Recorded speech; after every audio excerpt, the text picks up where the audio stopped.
You are listening to a recording from the 2021 PM&R Scholars Virtual Residency Fair. We would like to take a moment to thank the residency programs who have taken the time to present at our fair this year.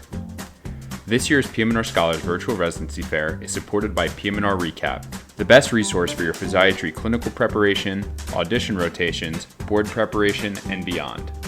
PM&R Recap offers 35 hours of review videos, hundreds of review questions, and even oral board cases.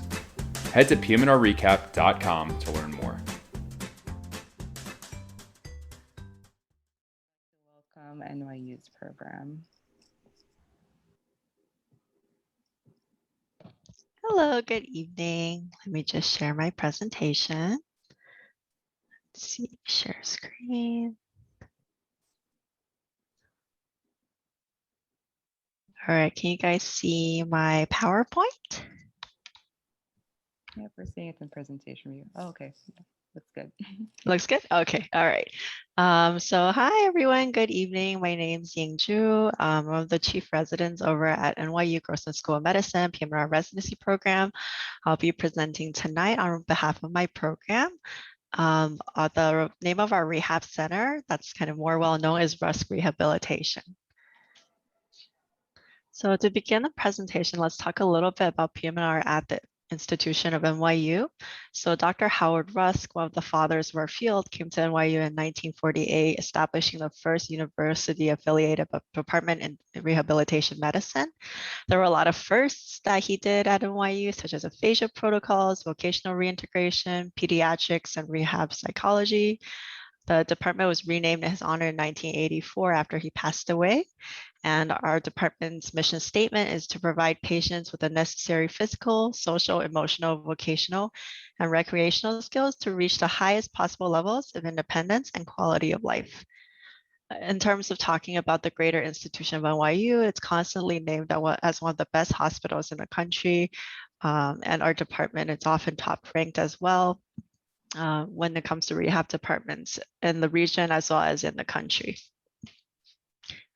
These are the members, kind of our program leadership. To the very left, you see Dr. Stephen Flanagan. He is the chairman of our department as well as the vice chair of AAPM&R. Then in the middle, you see Dr. Alex Burrows, our vice chair of education, as well as our program director. And below him, we have Dr. Francis Lopez, Dr. Cynthia Racine, our two associate program directors. On the right, you have pictures of me and my co-chiefs. So we kind of all have different responsibilities within the sphere of our residency program. In my case, I'm in charge of recruitment and mentoring, which is what brings me here tonight. So our program offers 12 advanced positions per year for a total of 36 residents across the PGY2 to PGY4 years. We have 2 fellowships within our department, brain injury medicine and sports medicine. Our TBI program is a model system, which means that we provide a lot of data to the national centers, which is used for research and things like that. We have a locked TBI unit. So with that, we're able to take more severely injured TBI patients, which is really excellent for our education. And we also have a concussion center where there are other specialists from other disciplines and other specialties who kind of participate in the care of these patients for a really interdisciplinary team. In terms of sports medicine, due to this fellowship, or maybe because of this fellowship, we have a lot of opportunities to do some really unique things like rotating through a center for dance injury for people who are interested in performing arts medicine. We covered the Division III sports teams at NYU and St. Joseph's College. And through that, just through our regular rotations, we're able to do pre-participation physicals and have exposure to that. And being part of New York City, we have access to coverage of some major events in the city. Last year, there was no New York City Marathon due to COVID, but every year before that, we've always sent a team to kind of work on the medical side coverage of the New York City Marathon. And on the right side, you see some pictures of events that our residents have participated in. The bottom right was the last AAPM&R before COVID happened. On the top left, this is actually on the rooftop of one of our hospitals at Bellevue Hospital. Some of us enjoying House Staff Appreciation Day. You can kind of tell this is all pre-COVID because nobody is wearing face masks except for this picture in the top left. And this is like at a dinner that we had with some PM&R physician recruiters that came to our and offered to take us out to dinner to kind of talk about what opportunities they had for us after graduation. So kind of zooming out a little bit for PM&R training, you start intern year somewhere else as we are an advanced program. So you can do medicine, surgery, transitional year. This is really your time to solidify your medicine knowledge base and kind of like carry that through to your future career in PM&R. Then you come to our program, where in PGY 2 year, we have the majority of your rotations for the year will be more inpatient. You go through our TBI unit, we see SCI inpatients, we have ortho rehab amputees, and you also tend to take more call earlier on in PGY 2 year. Then as you go through PGY 3, PGY 4 year, you have less inpatient and more outpatient rotations where you go through more EMG rotations, musculoskeletal rotations, cancer rehab rotations, and so on and so forth. We have a formalized mentorship structure where all incoming PGY2s are assigned to attending mentor and join a PGY3 and PGY4 family. So that way there's always someone that they can turn to when they first come to the program. Of course, later on, if they find they connect more with someone else or find there are other faculties who can be potential mentors, they can always diversify. But this is just a good place to get our PGY2 started. And these groups are usually assigned based on interests at the time when they enter the program. Our alumni have gone on to a lot of different places after graduation. They've done a lot of different types of fellowships. They've done ACGME pain, sports, peds rehab, spinal cord injury, sports and spine. They've gone on to non-accredited fellowships as well. Some have taken academic jobs and others have gone into private practice. So kind of when you graduate, it's up to what you want. The world is your oyster. I think we have very diverse experiences that kind of allow us to have what we need in order to pursue whatever we may be interested in. Within the greater institution of NYU, we have those two fellowships within the PM&R department, as I spoke about earlier. There's also a pain medicine fellowship available through the anesthesia program, palliative care through IM, and neuromuscular medicine through neurology. You can see our past graduates have gone to some really impressive fellowship programs. So in terms of our rotations, we actually rotate through 3 separate institutions, NYU, Langone Health, the historic Bellevue Hospital in New York City, which is part of the New York Health and Hospital System, which is New York City's public hospital system, as well as the Manhattan and Brooklyn Veterans Hospitals. So what this provides is an extremely diverse patient population. You see your wealthier patients with more resources over at NYU, your low-income patients, undocumented patients over at Bellevue, and then you see your veterans over at the VA. It kind of exposes us to all of the diverse types of patients that exist in the healthcare system in general. Also, the difference is that, so one of the main sites we rotate at through NYU at Rusk Rehabilitation is kind of functions more like a standalone rehab center, where the only other service that's 24/7 in the building is ortho other than rehab. Whereas at Bellevue, our rehab department is a floor within the larger Bellevue hospital where every other service is always there 24/7. We're talking like neurosurgery, IM, neurology, everybody else there. So you kind of see what it's like to work in a standalone rehab hospital versus a rehab hospital that's kind of part of a larger hospital. So those are really great, diverse experiences. So the NYU system has a comprehensive stroke center. The Bellevue Hospital is actually a level 1 trauma center. And there's also a Department of Corrections patient exposure, as that's where they typically go if they're like coming off of Rikers and need medical care. And then at the VA, of course, we take care of our veterans. So if we look at the map, this is kind of where the rotation sites look like. Most of them are actually clustered right here, around like 20th to 30th Streets, around 1st and 2nd Avenue in Manhattan. So these are kind of our major sites. We do have 2 other sites that are a little bit further. The we have NYU Brooklyn, which is over here, and the Brooklyn VA, which is over here. The NYU Brooklyn, you only spend 1 month there as a PGY4. And it's actually pretty easy to get to because NYU has its own ferry that goes from main campus on 34th Street all the way to NYU Brooklyn. And it's a free ride for all NYU employees. The Brooklyn VA, we spend 1 month there as a PGY3 and 1 month there as a PGY4. So the bulk of time we really spend in this area, which is very walkable. So this is ACC and LOC. It's 2 of our main outpatient sites. Then number 1 is our Tisch Hospital, one of our 3 inpatient sites. Number 2 is Bellevue Hospital, another one of our 3 inpatient sites. And number 3 is Langone Orthopedic Hospital, which is the 3rd of our 3 inpatient sites. Number 4 is the Manhattan VA. So most of them are pretty close to each other. So at our Tisch Hospital site here, that's where we typically have our transplant inpatients. So NYU has this big transplant center, transplants multiple organs, lungs, heart, also do kidney. So a lot of those patients do need rehab after their like pretty intensive surgeries, and they do come here. We also have amputees at this site.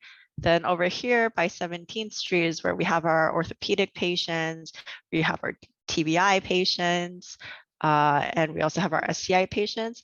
And then at Bellevue, we kind of have every type of patient, SCI, TBI, ortho, amputee, whoever comes in through Bellevue's doors or actually even through the health and hospital system, because it's a big referral center for all the other public hospitals in New York City.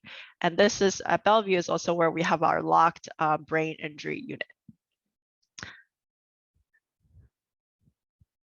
So these are so all of our sites have Epic access. So it's pretty good. You learn one EMR once and then you're good everywhere. The only so this is for all our inpatient sites. At Tisch, we have 22 beds. Bellevue, we have 30 to 35 beds, depending on the situation. With COVID, things can change a little bit. And then at the Langone Orthopedic Hospital over here, we have 48 beds.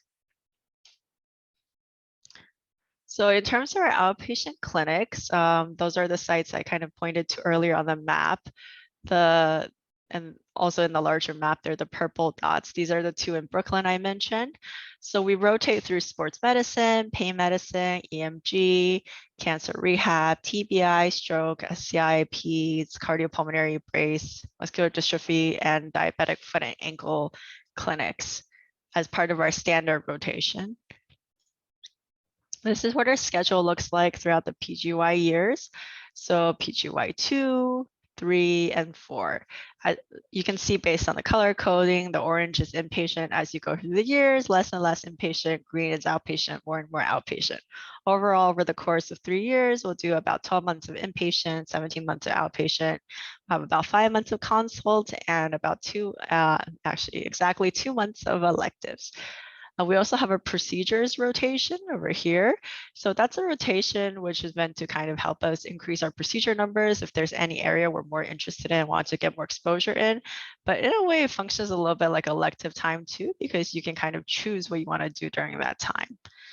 We also have a few tracks within the PGY 3 year that's a little bit different from the other tracks that allow for early elective exposure for people who want to pursue fellowships that require early applications, such as ACGME pain or NAS sports and spine. And you can kind of see over the years, like this is average hours per week worked over the course of each year, and it definitely decreases as we do more outpatient rotations than inpatient rotations throughout the years. So we have 2 sites where we take call. It used to be 3 because we had the 3 inpatient sites. However, starting at the end of last month, our program director and chairman really advocated for us residents in the program. And we're actually able to convince administrators to help us hire an overnight hospitalist to cover one of our 3 inpatient sites, which has super offloaded the call across the residency program. If you think about it, we used to cover 3 inpatient sites, now we're down to 2, reducing the burden of our entire residency program's call by about 1/3. And that's one of the really great things about this program is that I really feel like everyone is there to help each other, and definitely feel that we definitely feel seen by leadership. So now we're down to calls at just Bellevue Hospital right here and Langone Orthopedic Hospital right here. So earlier I was mentioning how Bellevue is functions like a rehab floor within a larger hospital. So in the middle of the night, if you need help and you're on call, you call rapid, call code, whatever the case may be, medicine will come, whichever relevant service you need, they're all in-house. So they're all able to come very quickly and help you with anything you need. Here in Langone Orthopedic Hospital, the only other people in the building are orthopedic surgery. And actually there's also intensivists, medical intensivists overnight. So you feel more like you're in a freestanding rehab hospital. However, because the medical intensivist is there, if you do call rapid or if there's a code, they will come and help you with anything you need. So that's the good thing is that, I've never run in code since I became a PM&R resident. There's always medicine there to help with those situations if they come up. They don't come off. Actually, I haven't even seen a code since I became a PM&R resident as well, because our patients are typically pretty stable. In terms of what it's like to be on call at these sites overnight, it's not too bad. We can actually usually get pretty good amount of sleep.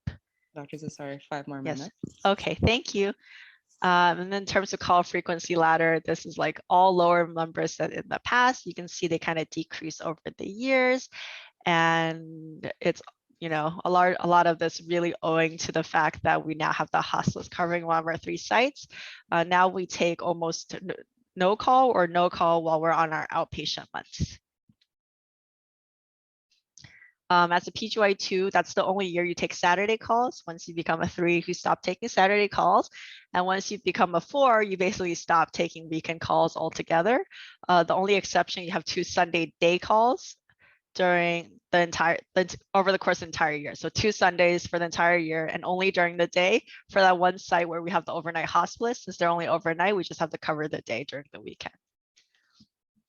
In terms of benefits, NYU has really excellent benefits. Our salary is pretty high. These are actually last year's numbers. I don't have the exact updated numbers yet. We have 20 vacation days over the course of the year, 10 sick days. The medical, dental, and vision plans are all excellent. Our base medical plan is completely free and covers all hospitalizations and medical procedures and surgeries at the main hospital, NYU, or actually any of the NYU hospitals with no copay. We have comprehensive mental health resources. We have education stipend annually, 600 or 750, depending on which payroll you're on. NYU has 2 separate payrolls. It's just a historic thing. You can kind of choose which one you want to be on. The conference fund, at minimum, you have 1,500. If you switch to the Bellevue payroll, you get additional 1,500. And on the weekend, residents can choose to do admissions to help out their co-residents and also get paid $100 per each admission they do. Our program provides iPad minis to all residents. You can put books on their apps, Epic. We have ultrasounds at all of our sites. We have the SonoSim online ultrasound course, which you can also use to further your ultrasound learning. We have injection models, like this is me when I was a PGY2 and I had blonde hair, demonstrating an injection model. And we also have all of the books through the NYU's virtual library. So you can just log on there and click through and find any book you need pretty much. For our curriculum, we have productive didactic time Tuesdays from 12 p.m. to 3 p.m. That time, your attendings will cover your patients. You don't need to answer pages or anything like that. We do weekly journal clubs. We have some grand rounds, first 3 Wednesdays of each month, and an annual P&O and board review course at NYU, as well as injection didactics in the medical school's anatomy lab. 2 more minutes.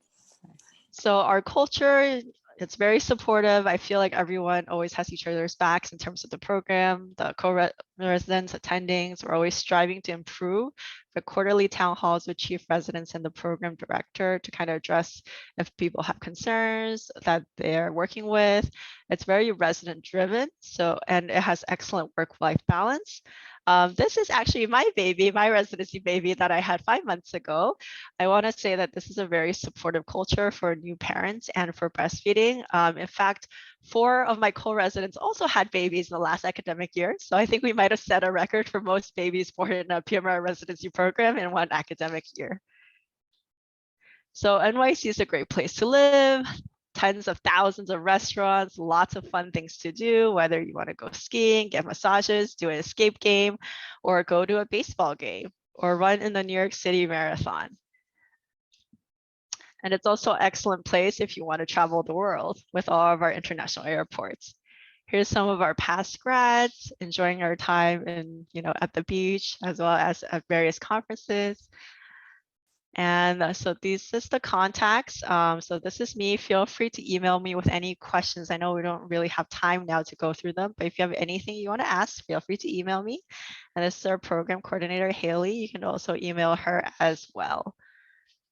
For if there's more things you kind of want to look into, we have a program website where you can go and read more about the program, current residents, and things like that. And we also have a virtual walking tour through this link. And I'll send this presentation to PM&R Scholars so they have it available for you guys to look into. Yeah, thank you so much for that, Dr. Zhou. So if you want to hang around and answer questions from the audience in the chat, you're welcome to do so. Yeah, thank you so much for your time.